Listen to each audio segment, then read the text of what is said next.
You ever notice something? The higher you climb, the more noise you hear.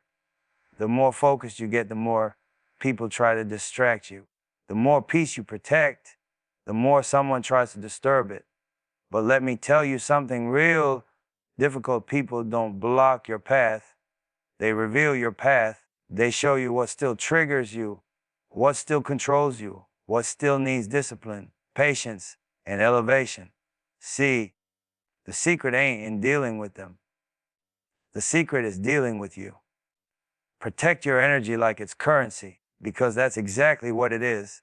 The real wealth, the real value, the real thing that decides whether you elevate or stay stuck. People think money is the most expensive thing in the world, but losing your peace, your focus, your spirit costs way more than any dollar ever will. You can always get money back. You don't always get yourself back. Every day you wake up, you're given a limited amount of energy. And just like a budget, you got to decide where it goes, who you give it to, what you pour it into, what you let drain it. Some people treat their energy like it's unlimited, like anybody deserves a piece of it. But that's how you stay tired, frustrated, confused, pulled in 10 different directions. That's how you end up giving everything to people who would never give the same in return. You got to start treating your energy like something rare, like something valuable, like something sacred. Stop letting every situation get a reaction out of you. Stop letting random people pull you into their storms. Stop over-explaining, over-jiving, overthinking. Your energy is not free. Not everybody gets access. People will test you because it's easy to test someone who reacts fast. People will drain you because it's easy to drain someone who has no boundaries. People will keep taking because it's easy to take from someone who doesn't know how to say no. But the moment you put a price on your energy, the moment you treat it like something precious, everything changes. You start walking away faster. You start recognizing who's there to build you and who's there to use you. You start moving with intention instead of emotion. You stop being available to people who were never available for you. And look, protecting your energy doesn't mean you move with ego. It means you move with awareness. Some people are not bad. They're just heavy. But heavy is still heavy. And you can't carry everybody and still expect to run your race.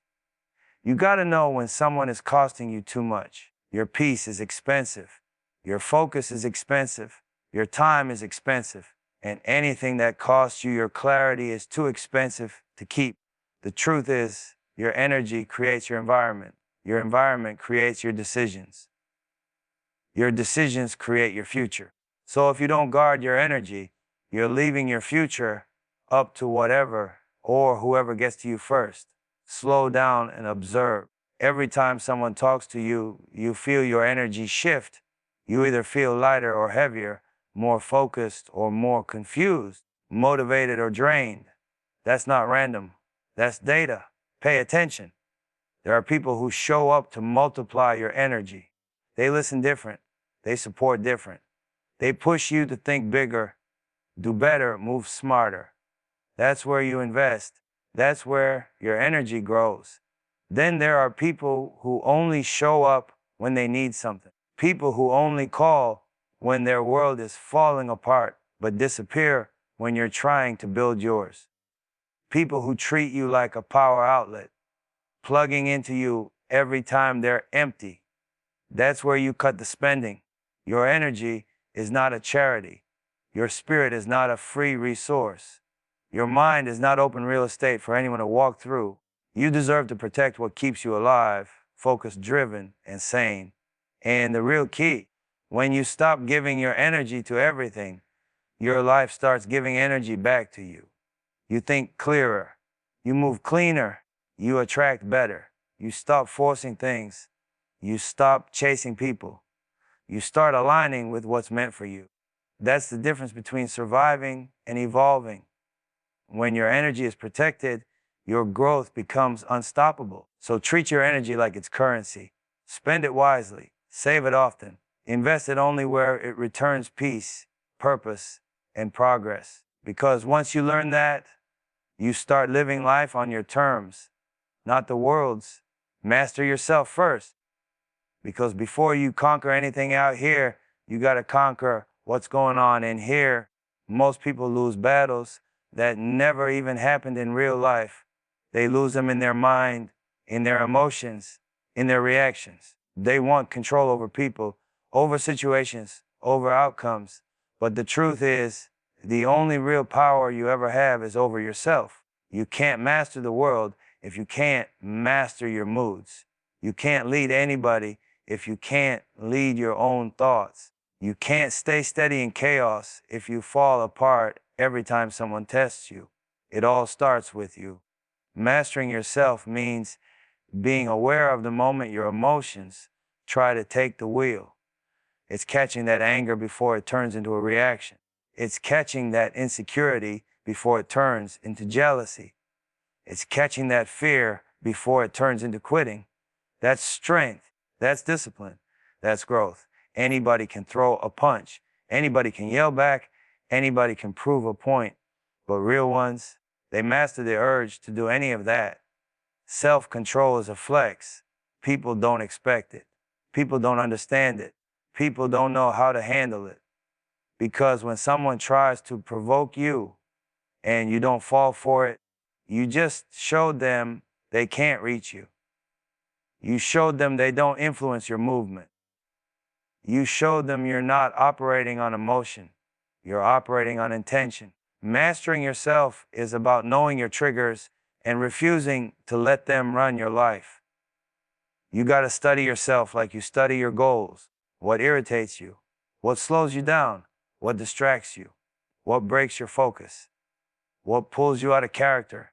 If you don't know these things, then anyone can push the wrong button and control your whole day. And mastering yourself also means mastering your silence. You don't got to respond to everything. You don't got to explain everything. You don't got to defend every move you make. Silence is strategy. Patience is strategy. Restraint is strategy. You learn to wait instead of rush. You learn to observe instead of react. You learn to think instead of fold. There's power in that. People who move slow mentally try to rush you emotionally. People who lack self-control try to trigger you so they feel less alone. When you master yourself, you stop giving people the satisfaction of seeing you shaken. And look, mastering yourself isn't just about avoiding anger. It's about managing the softer parts too. Your doubt, your overthinking, your anxiety, your insecurities, your need for approval. These things guide more decisions than people admit. But when you face them head on, when you work through them, when you stop letting them whisper lies into your mind, that's when you really step into your power. Most people think success is about grinding harder. Nah, it's about aligning your mind with your mission. If your mind is messy, your life will be messy. If your mind is focused, your path becomes clear. Mastering yourself also means owning your flaws without letting them define you. You can be aware of your weaknesses without bowing to them. You can acknowledge your mistakes without staying stuck in them. You can accept your past without dragging it into your future. You become dangerous in the best way when you know yourself that deeply. Because once you master your thoughts, you stop reacting emotionally. Once you master your emotions, you stop moving emotionally. Once you master your habits, you stop wasting time. Once you master your discipline, you start becoming unstoppable. People will try to make you doubt yourself. People will try to make you feel small. People will try to get you to break character. But when you've mastered yourself, their attempts bounce off you like nothing. Because you're grounded, you're centered, you're solid within. The world becomes easier when you become harder to shake. Opportunities become clearer when you're not clouded inside. Life becomes smoother when you're not battling your own mind every day. Master yourself first, not for them, not for appearances, but for your peace, your growth, your evolution. When you get control of the inner world, the outer world starts following your lead. That's how you shift your whole life. That's how you change your whole path. That's how you become the kind of person nothing and no one can steer off course. Master yourself first. Everything else comes after. Observe more, react less. That's a mindset that separates the people who stay stuck in chaos from the ones who move with clarity, strategy, and purpose. Most people live backwards. They react first and think later. They let emotions guide their steps. They let impulses control their mouth. They let the moment dictate their character. But growth happens when you flip that. When you learn to fall back, watch the whole picture, and understand before you move. Observation is a superpower most people never develop. They hear words, but they don't catch tone. They see actions, but they don't study patterns. They notice disrespect, but they don't question why it was aimed at them. They feel energy, but they don't ask themselves what that energy is teaching them. But when you observe more, you start seeing what wasn't said. You start catching the small details. You start noticing people's intentions instead of their excuses. You start looking at situations from a higher angle instead of reacting from a lower one. Reacting is easy. Anybody can snap. Anybody can take something personal. Anybody can let ego jump out the front door. But observing, that's discipline. That's maturity. That's elevation. When you don't react right away, people get uncomfortable. They expect you to get emotional. They expect you to match their energy. They expect you to fall into the trap they set. And when you don't, you take their power away without saying a single word. Not reacting doesn't make you weak. It makes you untouchable. Because now you're not being controlled by the situation. You're controlling your position in it. You got to learn that silence is information. Calmness is information. Distance is information. Everything someone does around you is telling you something if you're paying attention. When you observe, you start realizing what deserves your energy and what doesn't. You start recognizing who's genuine and who's performing. You start understanding who's there for you and who's there for what you can give. You start catching the things you used to overlook because you were too busy reacting. Most of the problems people get into come from responding too fast, speaking too soon, or acting off emotion instead of intention. Half the battles you fight, you didn't even need to fight.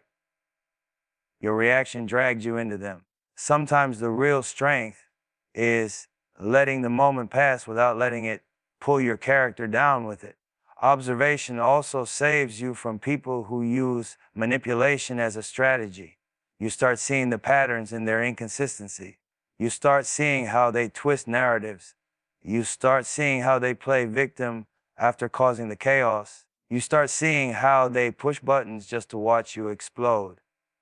But once you stop reacting, they lose that leverage. Your silence exposes them. Your calmness confuses them. Your peace frustrates them. Because they can't study you, can't predict you, can't pull you out of character. Observing more also means observing yourself. You learn what triggers you. You learn what drains you. You learn what distracts you. You learn what inspires you. And once you know these things, you move smarter, not harder. Reactions come from habit. Observation comes from awareness. Habits keep you repeating the same outcomes. Awareness opens the door to new ones. When you stop reacting, you give yourself time to think, time to breathe, time to understand, time to choose the version of you that responds, not the version that gets provoked. This is how you protect your peace. This is how you protect your energy. This is how you protect your growth. Let people talk. Let people assume. Let people project, brag, complain, and try to pull you into their noise.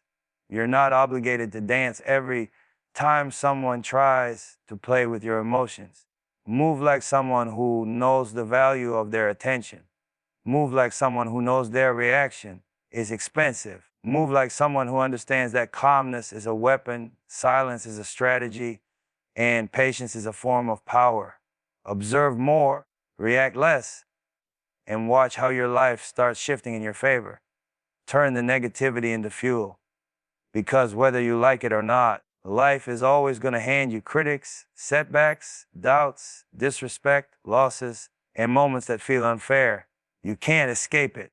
You can't control it. You can't stop people from talking, hating, judging, or trying to break you.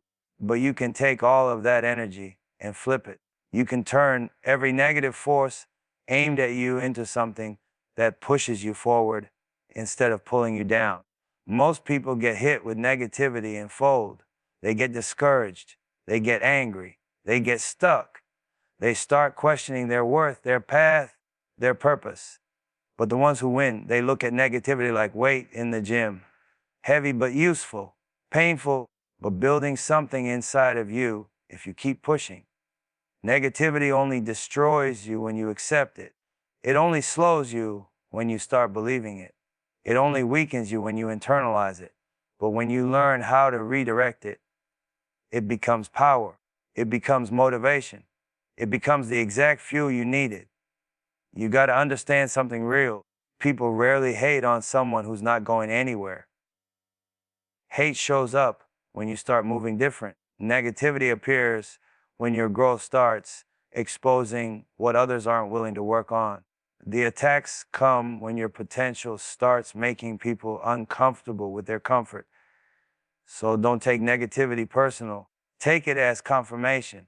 Take it as a sign that you're doing something right. Take it as proof that you're shaking the room without even trying. When someone doubts you, don't get offended. Let it push you. When someone disrespects you, don't fall apart. Let it discipline you. When someone counts you out, don't argue. Let it grind you. When life throws setbacks your way, don't break. Build from it. Turn every you can't into watch me. Turn every closed door into a new strategy. Turn every loss into a lesson. Turn every setback into a setup. That's how you rise. Negativity is like fire. It can burn you or it can forge you. It depends on how you step into it. If you let it consume you, you'll shrink. But if you walk through it with intention, you'll come out sharper, stronger, and harder to break. When people talk about you, it's because your name holds weight. When people doubt you, it's because your potential intimidates them. When life challenges you, it's because growth requires pressure. Diamonds only form under stress. Stars only shine in darkness. Champions only emerge from struggle. Use that. Let negativity remind you of what you're capable of. Let it wake up a deeper hunger inside you. Let it light a fire in your chest that refuses to go out. Let it build the kind of resilience that no excuse, no obstacle, and no person can disrupt. The worst thing you can ever do is let negativity turn you bitter. The best thing you can ever do is let it turn you better. Every time someone underestimates you, that's fuel. Every time life hits you, that's fuel. Every time you feel misunderstood, overlooked, rejected, that's fuel. Store it, stack it, use it. Fuel is meant to move things forward, not hold them back. So don't let negativity freeze you. Let it push you. Let it keep you disciplined when you feel tired. Let it keep you focused when you feel distracted. Let it keep you grounded when you feel emotional. Let it keep you hungry when you feel comfortable. And when you come out on the other side, stronger, wiser, more powerful. The same negativity that was meant to break you becomes part of the story that built you. So turn the negativity into fuel, because once you learn to do that, nothing can stop you anymore. Not people, not situations, not circumstances, not even your past. When negativity becomes fuel, you become unstoppable. Detach from what doesn't align with your vision. Because the truth is, you can't elevate while you're still tied to things that keep you grounded in the same old version of yourself. You can't grow when you're surrounded by people, environments, habits, and mindsets that pull you backward every time you try to move forward. Detachment isn't cold. It isn't selfish. It's survival. It's choosing your path over your past, your purpose over your comfort, your future over your familiarity. Most people never reach their potential because they stay connected to things that drain it. They stay around people who don't clap for them. They stay in spaces where they're misunderstood. They stay committed to routines that kill their motivation. They stay loyal to situations that don't deserve their loyalty. But there comes a point when you have to make a decision. Do you want to keep everyone happy, or do you want to become who you were meant to be? You can't have both. Your vision requires sacrifice. It requires letting go. It requires walking away from certain circles, certain conversations, certain energies, certain expectations that no longer serve you. When something doesn't align with your vision, it becomes a distraction. And distractions don't always look like danger. Sometimes they look like comfort. Sometimes they look familiar. Sometimes they look harmless, but they cost you time, clarity, and momentum. Detachment starts with honesty. You gotta look at your life and ask yourself, who's helping me elevate? Who's keeping me the same? Who drains me? Who inspires me? Who challenges me? Who limits me? And once you see the truth, you have to act on it, even if it's uncomfortable. Detaching doesn't always mean cutting people off with anger. Sometimes it just means you stop making yourself so available. You stop carrying what isn't yours. You stop explaining your vision to people who don't have one of their own. You stop letting anyone pull you off your path just because they don't understand it. Your vision is personal. Not everyone will get it. Not everyone is meant to. And not everyone deserves access to the version of you that's becoming something greater. Some people are in your life for the chapter you already finished. Some habits made sense for who you used to be, not who you're trying to become. Some environments fit your past, but they cannot hold your future. When you try to force everything to come with you, you end up slowing down your own journey. You gotta learn to detach without guilt. Guilt keeps people stuck in cycles they've outgrown. Guilt keeps people tied to relationships that have no foundation. Guilt keeps people apologizing for choosing themselves. But there is nothing wrong with choosing yourself. There is nothing wrong with protecting your vision. There is nothing wrong with walking away from anyone or anything that threatens your peace, your focus, or your evolution. Detachment is freedom. It's clarity. It's ownership of your destiny. When you detach from what doesn't align, you make room for what does. You create space for new opportunities. You invite in better energy. You attract people who match your mindset. You pull in experiences that reflect your growth, not your wounds. You start moving different. You start thinking different. You start valuing your time at a higher rate. You start respecting yourself on a deeper level. And the more you elevate, the more you realize that not everything deserves a front row seat to your journey. Some things need to be loved from a distance. Some people need to be part of your story, not part of your future. Some chapters need to close so new ones can be written. Detaching isn't about being heartless. It's about being intentional. It's about knowing your vision is too important to let anything dilute it. It's about knowing your energy is too expensive to spend where it doesn't grow. It's about knowing your purpose is too powerful to waste on people who don't believe in it. Detach from what doesn't align with your vision, because once you do, everything that does align starts finding you. The right people, the right opportunities, the right mindset, the right direction. And that's when you realize losing what wasn't meant for your future was never a loss. It was preparation. It was protection. It was elevation.